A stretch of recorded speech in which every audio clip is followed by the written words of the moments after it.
The royal family has gathered in Scotland for their annual summer break at Balmoral. It marks a rare occasion that they're all together, but there's one high-profile absentee from this year's events. Balmoral Castle looks like a dream.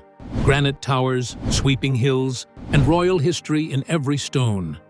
But behind those thick walls, life for the people who keep it running tells a very different story. Because they want to shape them into a certain way and perhaps have a head housekeeper who would teach them the way of the court. Strange rules, endless hours, and silence that speaks louder than words shaped their daily routine. Some endured, others walked away, and a few revealed what really goes on when tradition collides with reality. The question is, what finally pushed so many to leave a place most only see as perfect? Rituals over comfort. Every castle has traditions, but Balmoral's are different. They are not just customs carried gently through time, they are rules carved into daily life, as strict as stone and as unyielding as the granite walls themselves.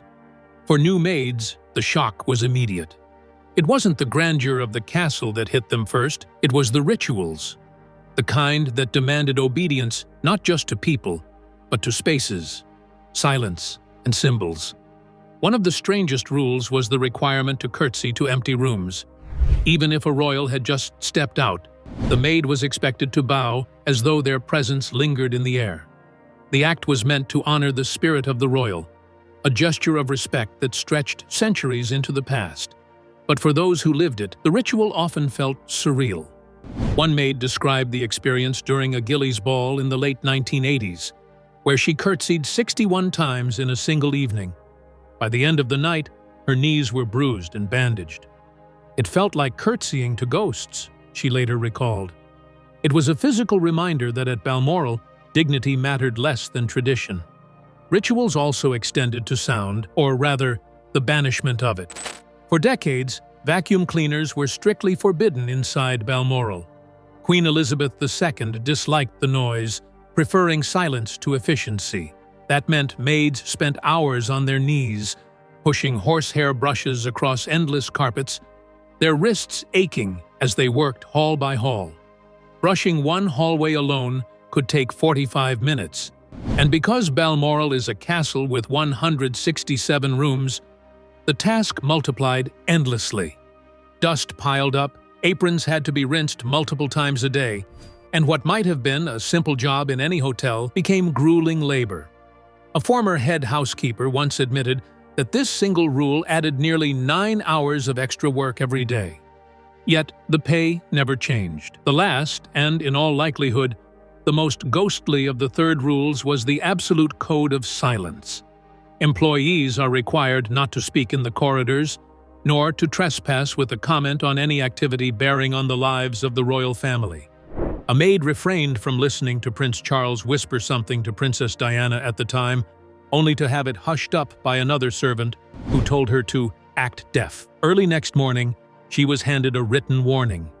A second offense was going to be regarded as dismissal, without the chance of receiving the seasonal bonus, so that cloudy, hallowed halls often felt quieter than a library, not from reverence, but from fear. In order to survive, many serving staff had developed a covert language of hand signals. A finger across the nose might indicate, "Don't come any closer."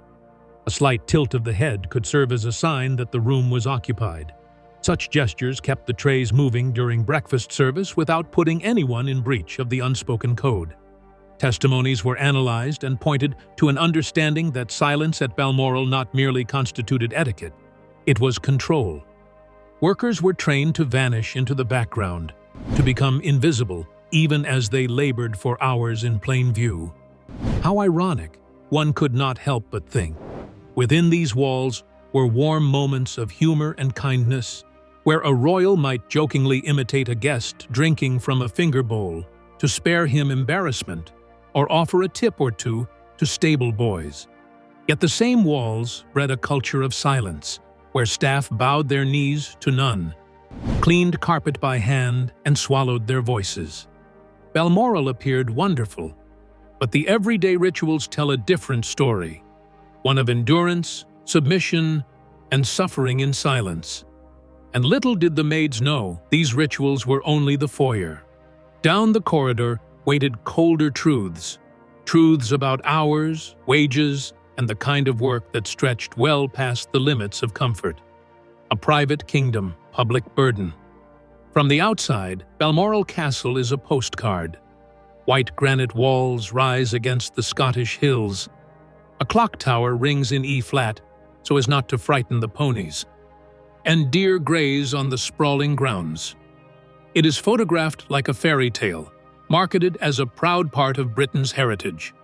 But behind that picturesque surface lies a crucial fact that most tourists never realize. Balmoral is not a public monument. It is private property. Unlike Buckingham Palace or Windsor Castle, Balmoral does not belong to the Crown Estate. It is not technically held in trust for the nation. It was purchased in 1852 by Prince Albert with his own funds, about £32,000 at the time, the equivalent of over $4 million today.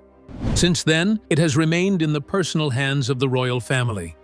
This distinction matters because it means that Balmoral is not maintained by the state for the public good. It is maintained for the royals themselves, with the public often footing indirect costs. When deer are culled, when timber is sold, when cottages are rented to tourists, the revenue flows directly to the family. Parliament has questioned this arrangement before, but every challenge has been met with firm resistance. Edward VII once dismissed concerns by calling Balmoral the family's inescapable refuge. That refuge is enormous. Today, the Balmoral estate stretches across 53,000 acres, making it larger than the city of San Francisco or the entirety of Paris. The land includes mountains, forests, rivers, and over 150 buildings. In the 19th century, the family even commissioned a private 3-mile railway, constructed in 1866 for the discreet transport of luggage and supplies. The estate has its own power supply and manages enough resources to function almost like a small country within a country. It was completed in 1856, and the physical structure was intended to be both fairy tale romantic and practical in control. Many of the details were personally overseen by Prince Albert, including windows placed to catch refreshing breezes, carvings of the 9 children with Queen Victoria on the frieze above the hall door, and the confined corridors of the castle with narrow hallways intended to design chance meetings between family members. Albert thought that over time, they must shape the intimacy one's house generates with spaces. These were charming to guests, but a logistical quagmire for staff. Staff carts had to be carried, fireplaces, and there were over 50 of them, had constant tending to keep their rooms warm with the unpredictable Scottish weather. For every hunting season, Balmoral becomes a little labor village. Nearly 150 temporary workers are recruited. Gillies, horsemen, gamekeepers, cooks, cleaners, and attendants. Each role is strictly scripted. Each day mapped against what is required by the royal household. One person has as his sole charge the playing of the bagpipes outside the king's window at 7 a.m.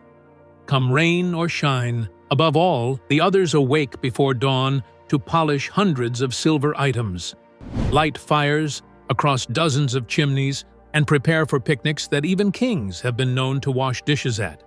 To outsiders, these rituals appear almost quaint, if not endearing. To insiders, they tell the tale of an establishment founded upon untold, persistent labor. The cost of sustaining this illusion is astounding. It is said that Balmoral's staff wages alone come to more than $3 million a year, generally paid not out of direct royal salaries, but out of estate revenues from timber sales, hunting fees, and tourist rentals. Though Balmoral appears to belong to the cultural fabric of Britain, it is really a private benefit. When tourists pay to stay in estate cottages, the money doesn't go back to the public purse. Instead, it finances private living. This gap between image and ownership has been characterized as a quiet burden, an indication that the castle may be owned by the royals, but the costs trickle through to society. The irony here is considerable. Balmoral is presented as a symbol of national pride, but it operates as a largely unapproachable walled kingdom in the land itself. built on traditions, protected by secrecy, and maintained by the labors of a few outsiders. For vocation and menial work were above all a burden for the maids, those who lived in freezing dormitories, and those gardeners who dragged the compost in by hand. It was more than a financial consideration. The castle was aglow in postcard light, while for the workers behind its walls, life began at 6 in the morning and did not let go until way past dark. And that's where the real cracks begin to show, not in the stone walls, but in the endless workdays that left staff drained, bruised, and unheard. Workdays that don't end. At Balmoral, the day begins before the sun. By 6 o'clock, the first maids are already awake, heading to the oldest kitchen with silver polish in hand. More than 200 pieces must be cleaned before breakfast begins at 8. By then, the castle had already consumed 2 hours of invisible labor, and for most staff, the work is only beginning. Balmoral's grandeur hides a cycle of toil stretching from dawn to night, often without breaks, and rarely with recognition. Former workers describe shifts that lasted 15 to 18 hours, with no overtime.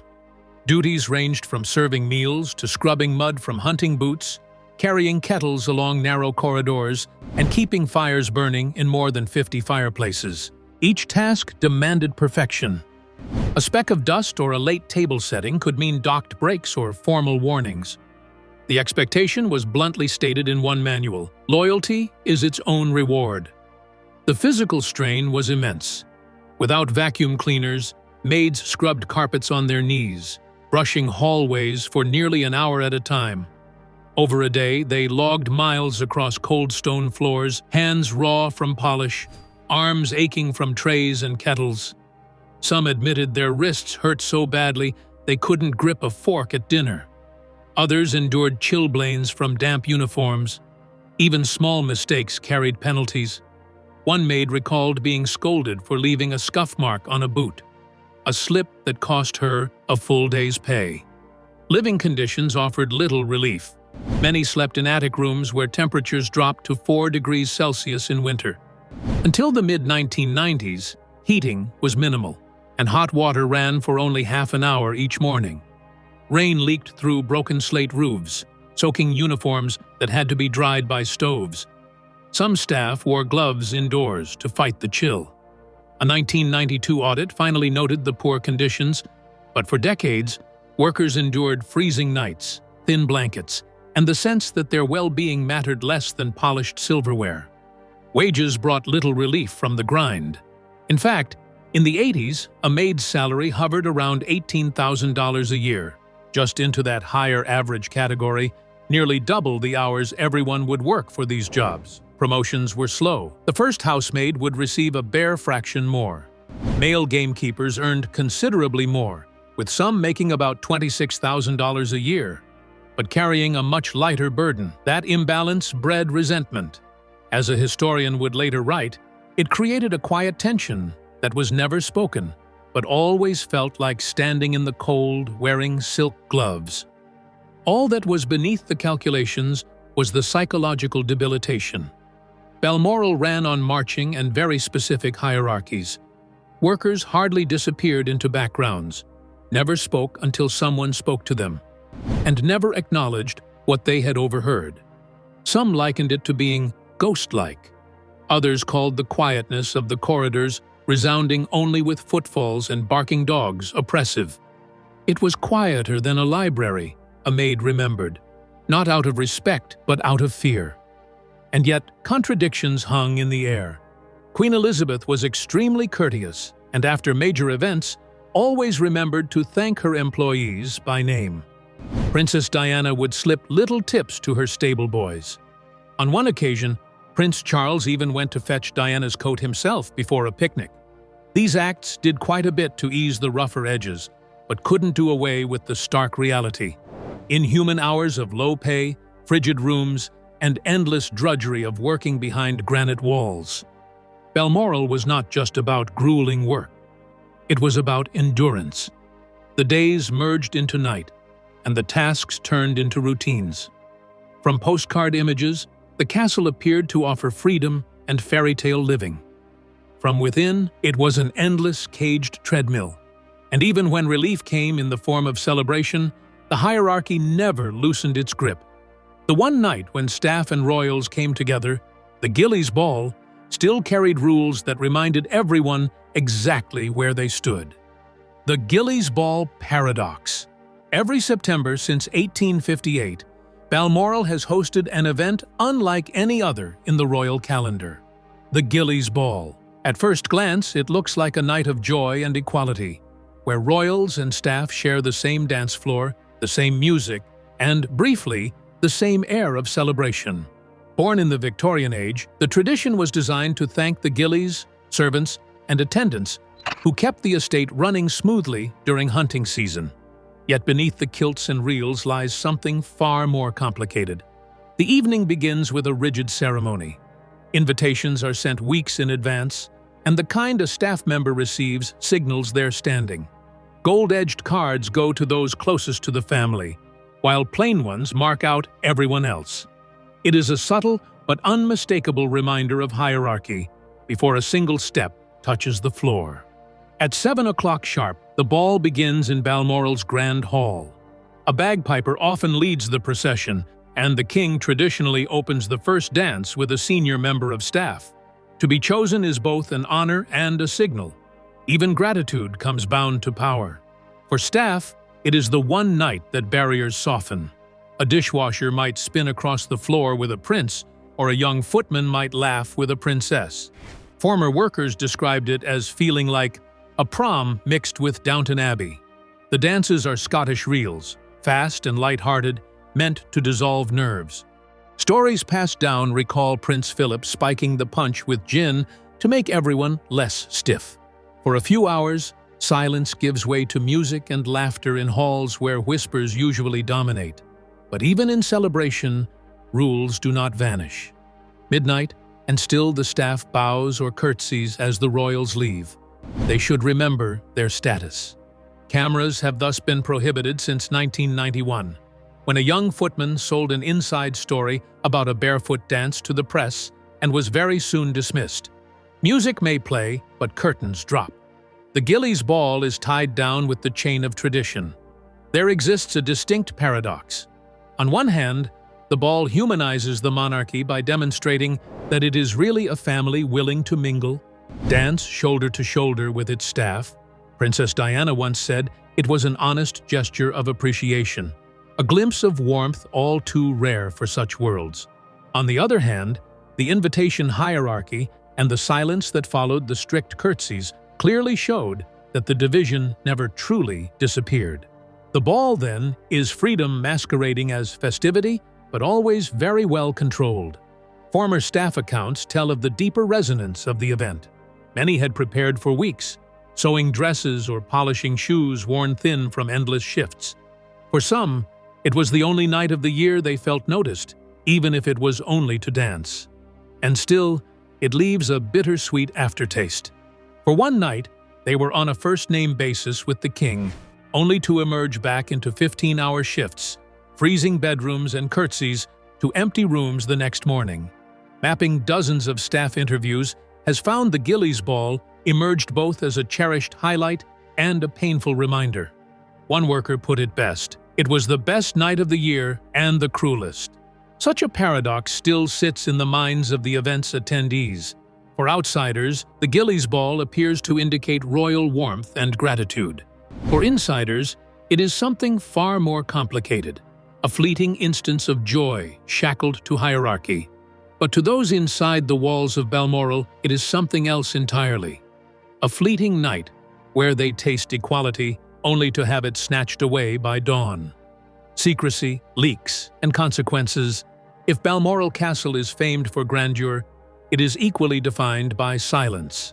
For generations, staff have signed strict confidentiality agreements, some tied directly to the Official Secrets Act. The rule was clear: nothing inside those granite walls could slip into the outside world. From the Queen's thriftiness to the King's gardening memos, details were guarded like state secrets. Whenever that silence cracked, the fallout was swift, harsh, and often life-changing. The culture of secrecy stretches back decades. In the 1950s, employees were warned that even the smallest anecdote could end their careers. The earliest infamous case was Marion Crawford, the governess who raised Princesses Elizabeth and Margaret. After 16 years of service, she published a memoir in 1950 filled with gentle recollections, like the princesses swimming in public pools or queuing for the underground. It was affectionate, but still deemed betrayal. Crawford lost her royal cottage, her salary, and the Queen Mother cut her off entirely. She died in obscurity, exiled by the family she had served. Silence was enforced not only by law, but by isolation. By the 1980s and 1990s, penalties grew sharper as tabloids developed an insatiable hunger for Balmoral secrets. Some staff, weary of low wages and long hours, were tempted by offers of thousands of pounds for a single story. One maid, who worked at the estate for just 8 weeks, sold minor details to a French magazine in 1988. Who slept near which dog, which guest committed a faux pas. Trivial, perhaps, but the palace treated it as a security crisis. Within hours, all 348 staff were investigated, background checks tightened, and legal contracts rewritten. Workers whispered that one careless word could end everything. The price of the downfall was not only at professional levels, but has also gone financial.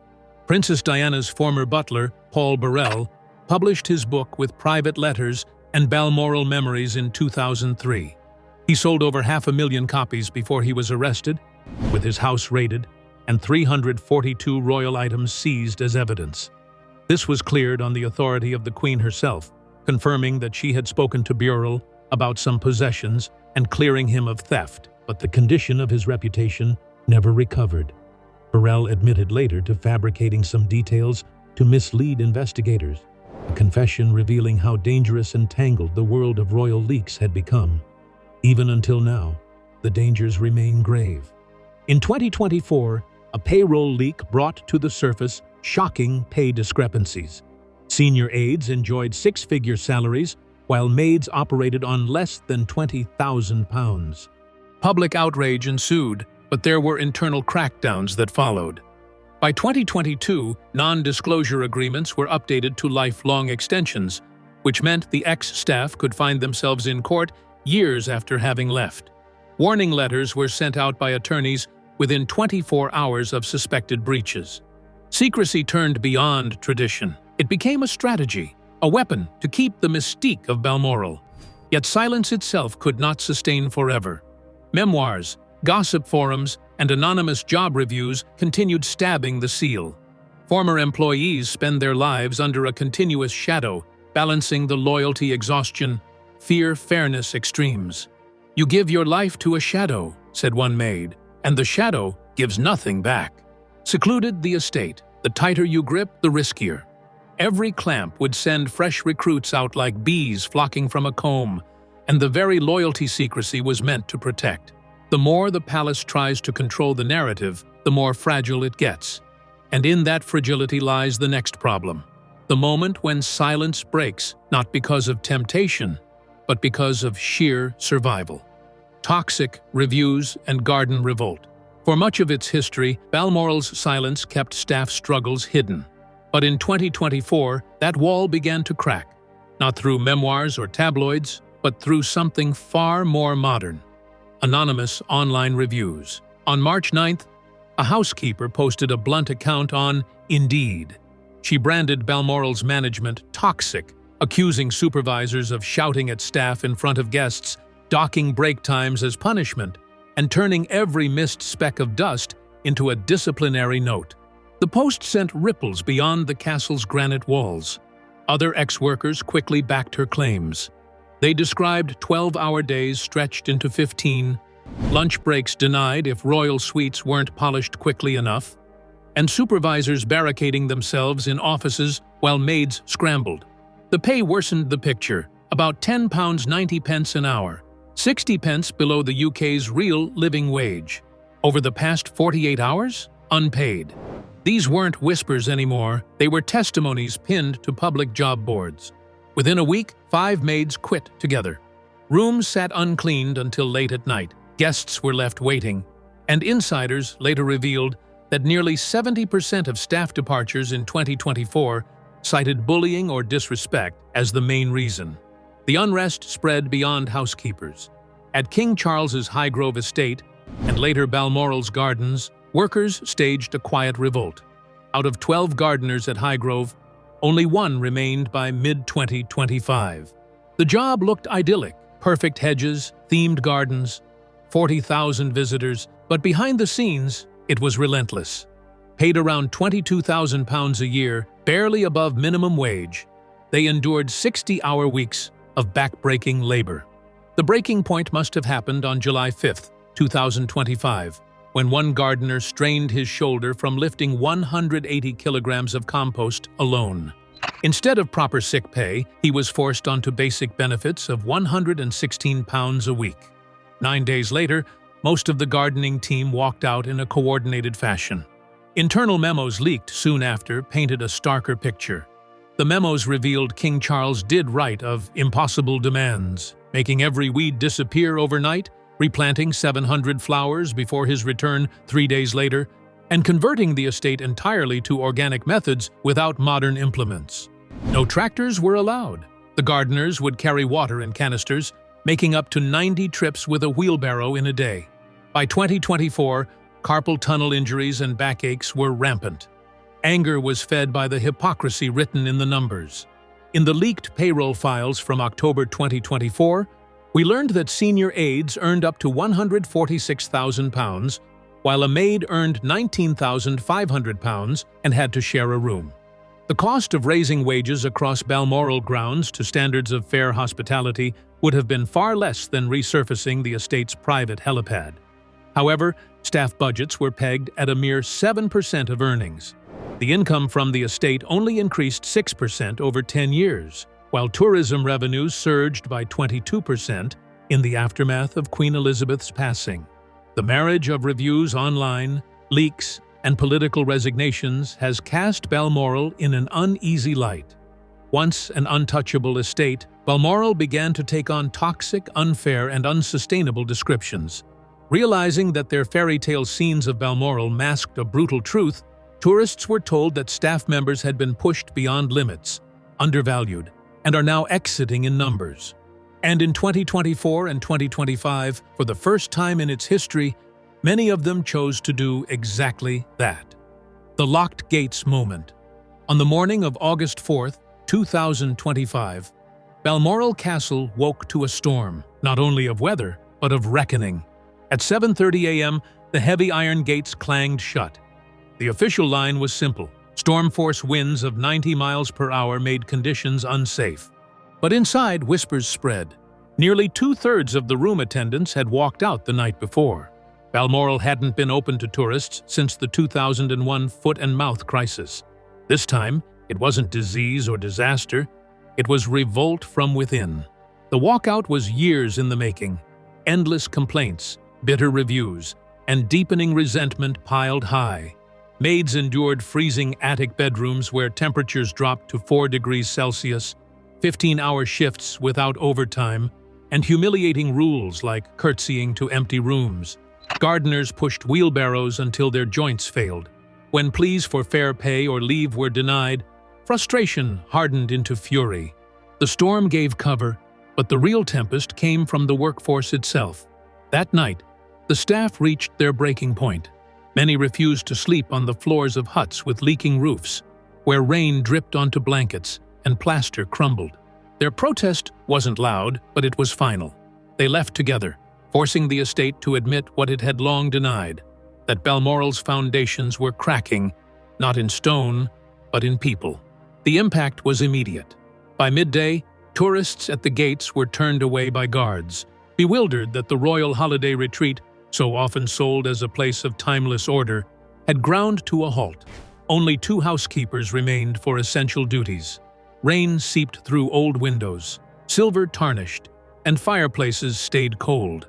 The castle, usually humming with controlled precision, felt eerily hollow.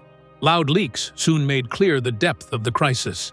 Anonymous staff accounts reported managers rushing off to Aberdeen, temping agencies, offering nearly double the hourly pay the loyal maids had made, And then the hypocrisy began to show itself. For years, Balmoral wasted awards upon strict percentage ceilings of earnings and traditional issues. Suddenly, roses lit their money fountains when the locked gates and public humiliation loomed. This was a flashing red signal. Loyalty had remained devalued for so long that revolt became inevitable. The significance of that very morning was not debatable. Balmoral had always stood. Its gates were meant to keep outsiders away.